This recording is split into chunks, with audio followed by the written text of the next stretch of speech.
Hi, this is Bryant Van Orden, and this is my project for the Sudoku draft. I have built out this Sudoku program. I built it in Tkinter for the UI. Here is my code off to the right here. Yeah, took a little bit to do, but it's, I think, pretty robust. And so to demonstrate it, I'm going to do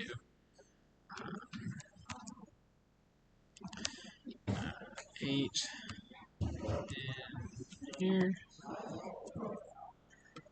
And as you can see, it lights up blue, and if you actually click on it, you can see the possible numbers for each square. So if you need a hint, that is a thing. And so we're going to do